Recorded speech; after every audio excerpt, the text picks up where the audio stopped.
Hi children, உங்களுக்கு chapter 1ல் ஒரு 5 மார்க் கொஷின் வந்து டெஸ்ட்டுக்கு அப்லோட் பண்ணியிருந்தேன். அதுக்குரிய ஆன்சர் கீ நான் இப்போ உங்களுக்கு சொல்ல போகிறேன். நோட் பண்ணிக்கோங்க. First question, find the rank of the matrix.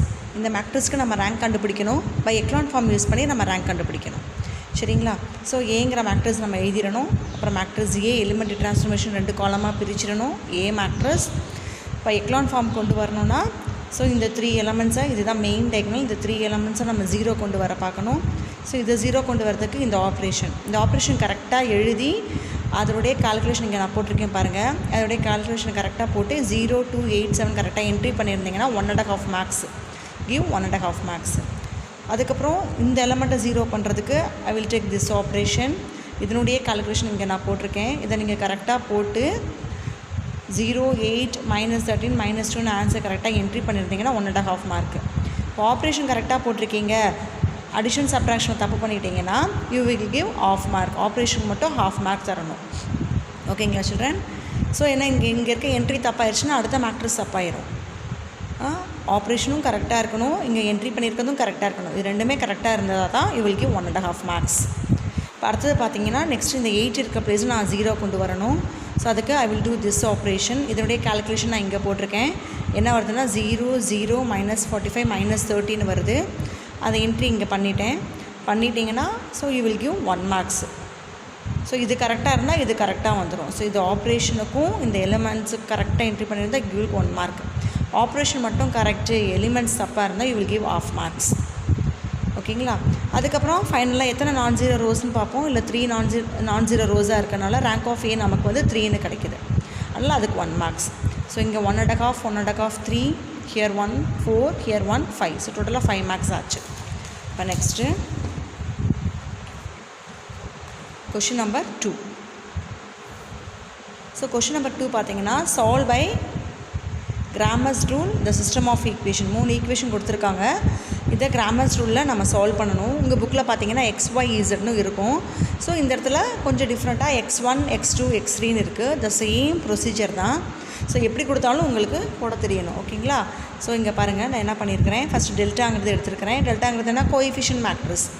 So first equation இருக்க கோஎஃபிஷியன்ட் 1 -1 0, ஏன்னா X3 இல்லாதனால 0. XYZக்கு பதிலாக இங்கே X1 X2 X3ன்னு இருக்கா, தட்ஸ் ஆல். ஸோ அதே மாதிரி செகண்ட் ஈக்குவேஷனுடைய coefficient, third equation coefficient. So அதை எழுதி சிம்பிளிஃபை பண்ணி கரெக்டாக போட்டிங்கன்னா 1 மார்க்ஸ். தென் டெல்டா எக்ஸ்ன்னு அங்கே போடுவோம். இங்கே X1 X2 X3 இருக்கலாம், நான் டெல்டா X1ன்னு நான் போட்டிருக்கேன். ஸோ இது எக்ஸ்பேண்ட் பண்ணிங்கன்னா 12ன்னு கிடைக்கும். இதுக்கு கரெக்டாக இருந்தால் 1 marks. Then delta X2 is -6 give 1 mark. Delta X3 is 24 give 1 marks. So இந்த 4மே கரெக்டாக இருந்தால் உங்களுக்கு இந்த கொஷனுக்கு 4 மார்க் ரெடி ஆகிடும். ஓகேங்களா? தென் ஃபைனல் ஆன்சரில் XYZ உடைய வேல்யூ 2 -1 4ங்கிற ஆன்சர் கரெக்டாக இருந்ததுன்னா you will give 1 mark. So இங்கே பார்த்தீங்கன்னா இங்கே டிவைட் பண்ணுறீங்க. நீங்கள் டிவைட் பண்ணும்போது கரெக்டாக வரணும். ஸோ இது இங்கே இருக்க 4 வேல்யூஸுமே கரெக்டு. இங்கே டிவைட் பண்ணும்போது தப்பாக பண்ணிட்டீங்கன்னா you will reduce ½ mark. So 2 divide பண்ணும்போது 2 வேல்யூ தப்பாகிடுச்சுன்னா நீங்கள் 1 மார்க்குமே கட் பண்ணிடுங்க. Give only 4 marks. 3மே கரெக்டாக இருந்தால் கிவ் 1 மார்க்ஸ். 1 தப்பாச்சுன்னா கிவ் ½ மார்க். 2 தப்பாக ஆயிடுச்சுன்னா don't give the 1 marks, only 4 marks only. ஓகேங்களா? then next question number 3. question number 3 என்னன்னு பார்த்தீங்கன்னா டெஸ்ட் ஃபார் கன்சிஸ்டன்சி. இதுவும் உங்கள் புக்கு, உங்கள் நோட் ப்ராப்ளம் கிடையாது, உங்கள் புக் சம் கிடையாது. இது நான் வெளியிலேருந்து தான் எடுத்துருக்கிறேன். இதுவும் test for consistency of the following system of linear equation and if possible சால்வ்னு சொல்லிட்டு ஒரு 3 ஈக்குவேஷன்ஸ் கொடுத்துருக்காங்க. ஸோ இந்த 3 ஈக்குவேஷனை கன்சிஸ்டன்சின்னு கேட்டிருக்காங்க. ஸோ நான் இதை வந்து எதில் நான் போட போகிறேன்னா மேட்ரிக்ஸ் ஈக்குவேஷன் ரேங்க் மெத்தடில் நான் போட போகிறேன். ஓகேங்களா? பாருங்கள், இந்த ஈக்குவேஷனுடைய மல்டிபிள் தான் இந்த ஈக்குவேஷன். இந்த ஈக்குவேஷன் 2 சைடு நீங்கள் 2ஆல் மல்டிபிள் பண்ணிங்கன்னா இந்த ஈக்குவேஷன் கிடச்சிரும். இந்த சேம் ஈக்குவேஷனை you have to multiply 3 on both சைட்னா you will get this equation. 3ஆல் மல்டிப்ளை பண்ணும்போது எங்களுக்கு -27 கிடைக்கும். அது சைடு வரும்போது என்ன ஆயிரும், +27 ஆயிடுது. ஓகேங்களா? இப்போ மேட்ரிக்ஸ் ஈக்குவேஷன் எழுதிட்டேன். இதில் இன்னும் நீங்கள் நோட் பண்ண வேண்டியது, இந்த இடத்துல +27 you move to right hand side. Right hand சைடுக்கு மூவ் பண்ணதுக்கு அப்புறமே தான் யூ ஹாவ் டு ரைட் -27 எழுதணும். ஸோ நீங்கள் எப்படி எழுதிருக்கீங்கன்னு பார்க்குறதுக்கு இந்த கொஷினை கொடுத்தேன். எல்லோரும் +27 போட்டிருந்தீங்கன்னா சம் மொத்தமும் தப்பாயிரும். So you put -27 only, it will be correct. ஓகேங்களா? கேர்ஃபுல்லாக போடுங்க. அதான் சொல்லியிருக்கேன், பிங்கிறது கான்ஸ்டன்ட். இந்த கான்ஸ்டன்ட் வந்து எப்போதுமே ரைட் ஹேண்ட் சைடில் இருக்க கான்ஸ்டன்ட் தான் எடுத்து எழுதணும்.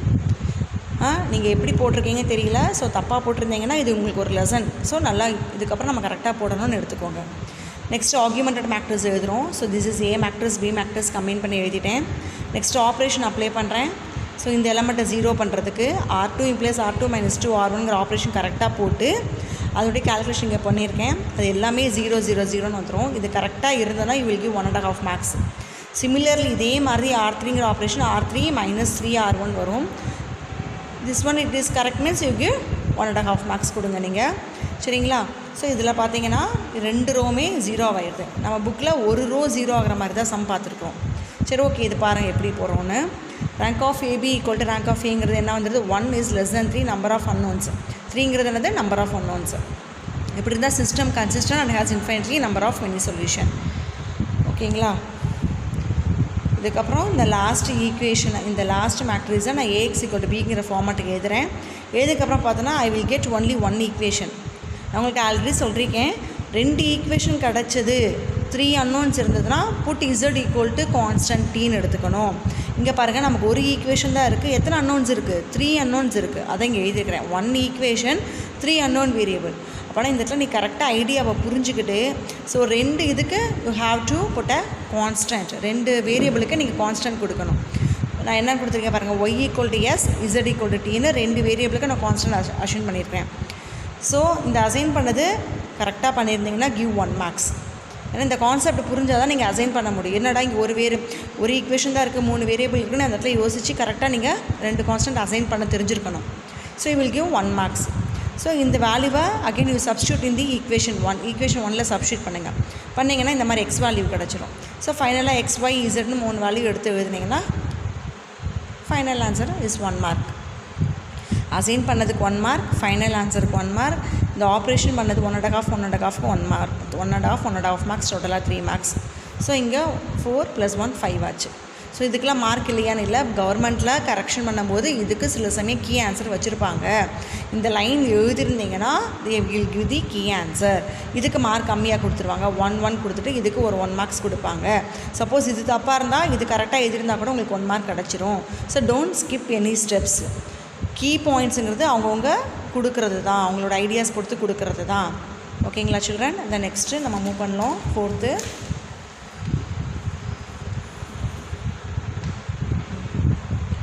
See the 4th question. Investigate for what value of lambda and mu the system of linear equation. 3 equation கொடுத்துருக்காங்க. அந்த 3 equation has no solution, unique solution and infinite number of solution.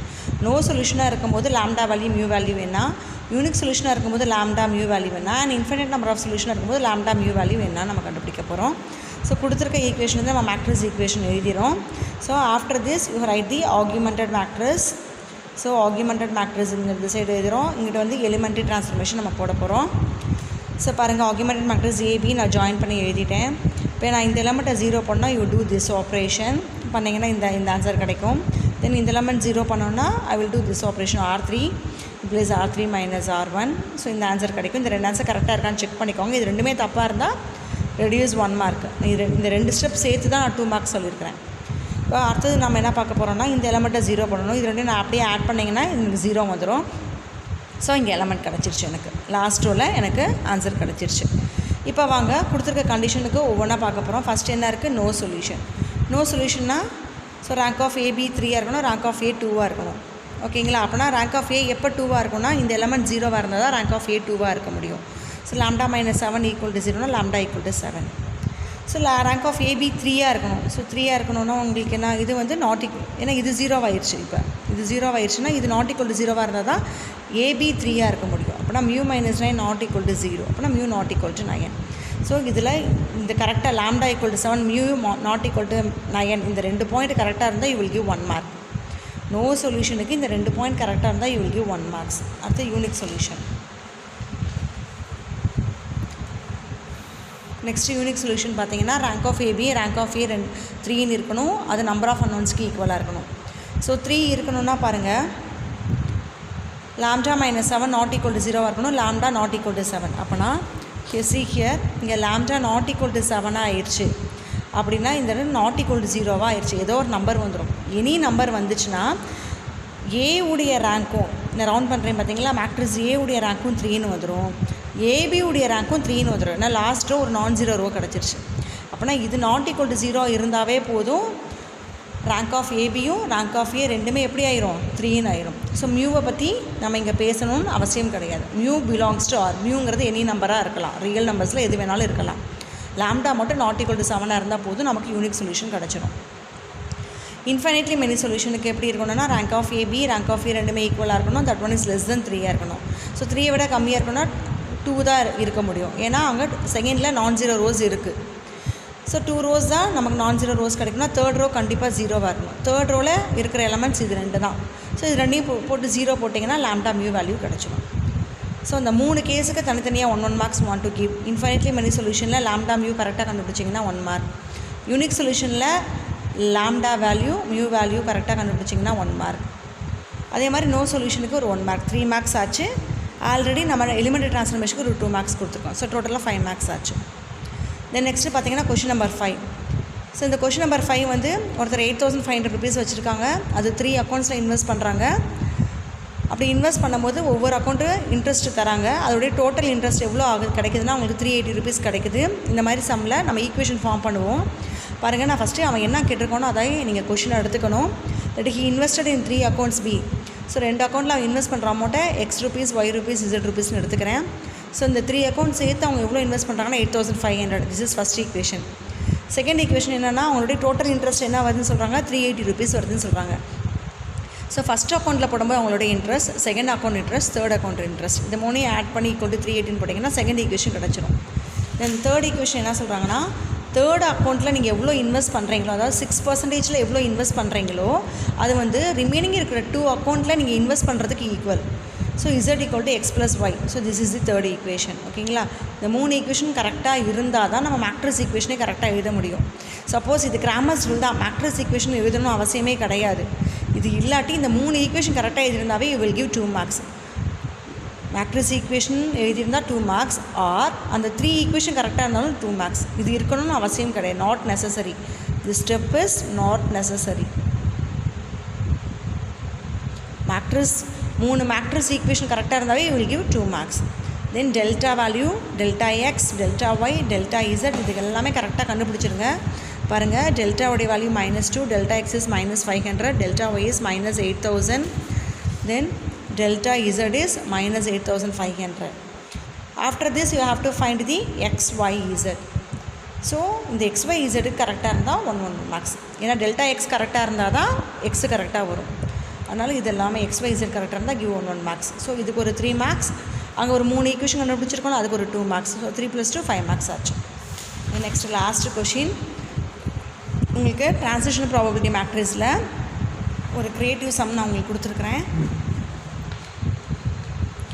Okay, listen பண்ணிக்கோங்க. கொஞ்சம் டிஃப்ரெண்ட்டாக இருக்கும், நல்லாவும் இருக்கும். In a certain city, if today is sunny, tomorrow will be sunny 80% of the time. If today is cloudy, tomorrow will be cloudy 60% of the time. Supposing today is sunny, that is 100%, what is the probability it will be cloudy the day after tomorrow? So என்ன சொல்கிறாங்கன்னா சன்னி க்ளவுடியை பற்றி பேசுகிறாங்க. இன்றைக்கி இருந்ததை விட நாளைக்கு எப்படி இருக்கும் அப்படின்னு சொல்லியிருக்கிறாங்க. ஸோ அதை வச்சு நம்ம ப்ரெசண்ட் டேட்டாங்கிறது எதை ரெப்ரசன்ட் பண்ணுது, ஃப்யூச்சருங்கிறது எதை ரெப்ரசன்ட் பண்ணதை வச்சு தான் நம்ம ட்ரான்சிஷன் ப்ராபபிலிட்டி மேட்ரிக்ஸ் எழுதுவோம். பாருங்கள், transition probability matrix. So SC எங்கே எஸ்சின்னு எழுதிக்கோங்க. எஸ் மீன்ஸ் சன்னி, சின்னா க்ளவுடி, சன்னி க்ளவுடி. ஸோ எப்போதுமே நான் சைடில் எழுதியிருக்கிறது ப்ரெசண்ட் ஈவெண்ட்டாக எடுத்துக்கோங்க. ப்ரெசண்ட்டில் நடந்த ஈவெண்ட். டாப்பில் இருக்கிறது ஃப்யூச்சரில் நடக்கிற ஈவெண்ட். இப்போ வாங்க, if today is sunny, if today is sunny, டுடேங்கிறது என்னது ப்ரெசண்ட். ப்ரெசண்ட்டுங்கிறது எங்கே எடுக்க சொல்லியிருக்கேன், சைடில் சன்னி, அதை அண்டர்லைன் பண்ணியிருக்கோங்க சொல்லியிருக்கிறேன். ஸோ இதை வச்சு அடுத்து லிங்க் பண்ணுவோம். Tomorrow will be sunny. So today சன்னியிலேருந்து டுமாரோவை பற்றி பேச வராங்க. ஸோ டுடே சன்னியாக இருக்கும்போது டுமாரோ சன்னியாக இருக்கிறதுக்கு எவ்வளோ பர்சன்டேஜ் இருக்காமா, 80%. ஸோ டுமாரோங்கிறது இங்கே sunny. So today tomorrow sunny 0.8. இது 2 ரோவையும் ஆட் பண்ணால் நமக்கு 1 கிடைக்கும். 0.8 இருந்தால் 0.2. ஸோ 80% தான் நான் 0.8ன்னு எழுதியிருக்கிறேன். Then if today is cloudy, if டுடேயை பற்றி பேச வராங்க. ஸோ டுடேங்கிறது சைடில் இருக்கிறது, அந்த ரோவை அண்டர்லைன் பண்ணிக்கோங்க. Today is cloudy, tomorrow will B cloudy. இன்றைக்கி க்ளவுடியாக இருந்ததுன்னா நாளைக்கு க்ளவுடியாக இருக்கிறதுக்கு 60% சான்சஸ் இருக்குது. இன்றைக்கி க்ளவுடியாக இருந்ததுன்னா இந்த க்ளவுடியில் நாளைக்கு க்ளவுடியாக இருக்கிறதுக்கு இங்கே க்ளவுடி டு க்ளவுடியாக இருக்கிறதுக்கு 60%, 0.6. 2 ஆட் பண்ணால் 1ன்னா 0.4. அதுக்கப்புறம் நான் ஏபிங்கிற மேட்ரிக்ஸ் எழுதணும். அதுக்கு டுடே உடைய ரிசல்ட் அவங்க கொடுத்துருக்கணும். சப்போஸ் டுடே இஸ் சன்னி, இன்னைக்கு ஃபுல்லாக சன்னியாக தான் இருக்குது அப்படின்னா என்ன 100%. அதை நான் ப்ராபபிலிட்டியாக கன்வெர்ட் பண்ணேன்னா எப்படி எழுதுவேன், நான் 1ன்னு எழுதுவேன். அப்படின்னா டுடே க்ளவுடியாக இருக்குன்னு, சாரி இன்னைக்கு சன்னியாக, டுடே இஸ் சன்னியாக இருக்குன்னா இன்றைக்கி க்ளவுடியாகவே இல்லை, பிங்கிறது க்ளவுடி. ஸோ க்ளவுடியாக இல்லைன்னா அதை நான் 0ன்னு எடுத்துக்கணும். So what is the formula, AB D equal to AB இல்லை A plus B equal to 1. இப்போ நான் டுமாரோஸ் ப்ராபபிலிட்டி கண்டுபிடிக்கணும், என்ன எழுதணும், இந்த டுடே வேல்யூவையும் ட்ரான்சிஷன் ப்ராபபிலிட்டி மேட்ரிக்ஸையும் மல்டிப்ளை பண்ணால் எனக்கு டுமாரோ கிடச்சிடும். பட் அவங்க கேட்டிருக்கிறது பாருங்கள், டே ஆஃப்டர் டுமாரோன்னு கேட்டிருக்காங்க. ஃபஸ்ட்டு டுமாரோவோடது கண்டுபிடிச்சிட்டு டுமாரோவுடைய ரிசல்ட்டை அகெயின் இந்த ஏபியில் அப்ளை பண்ணோன்னா திரும்பி நமக்கு டே ஆஃப்டர் டுமாரோ கிடச்சிடும். This is today transition probability, இது ரெண்டையும் மல்டிப்ளை பண்ணிங்கன்னா உங்களுக்கு டுமாரோ ப்ராபபிலிட்டி கிடச்சிடும். அகெயின் இந்த tomorrow probability transition probability matrix ரெண்டையும் மல்டிப்ளை பண்ணிங்கன்னா உங்களுக்கு டே ஆஃப்டர் டுமாரோ ப்ராபபிலிட்டி கிடச்சிடும். ஸோ இதில் இது எதை மீன் பண்ணுதுன்னா சன்னி, இது க்ளவுடின்னு மீன் பண்ணுது. ஸோ இப்போ பாருங்கள் அவங்க என்ன கேட்குறாங்கன்னா க்ளவுடியை தான் கேட்குறாங்க. ஸோ டே ஆஃப்டர் டுமாரோ க்ளவுடியாக இருக்கிறதுக்கு என்ன ப்ராபபிலிட்டி, டே ஆஃப்டர் டுமாரோ க்ளவுடியாக இருக்கிறது 28%. ஸோ இதுக்கு நான் மார்க்ஸ் சொல்கிறேன் பாருங்கள். ட்ரான்சிஷன் ப்ராபபிலிட்டி மேட்ரிக்ஸும் இந்த ஏபியும், இந்த இடத்துல ஏபி போட்டாலும் ஓகே, எஸ்சி போட்டாலும் ஓகே, இது கரெக்டாக போட்டிருந்தேன்னா you will give 2 marks. Then tomorrow probability கரெக்டாக கண்டுபிடிச்சிருந்தீங்கன்னா 1 மார்க்ஸு. டுமாரோ ப்ராபபிலிட்டி கரெக்டாக கண்டுபிடிச்சிருந்தீங்கன்னா 1 marks. Then day after tomorrow probability கரெக்டாக கண்டுபிடிச்சிங்கன்னா 0.7 to 0.28 கரெக்டாக போட்டிருந்தீங்கன்னா 1 மார்க்.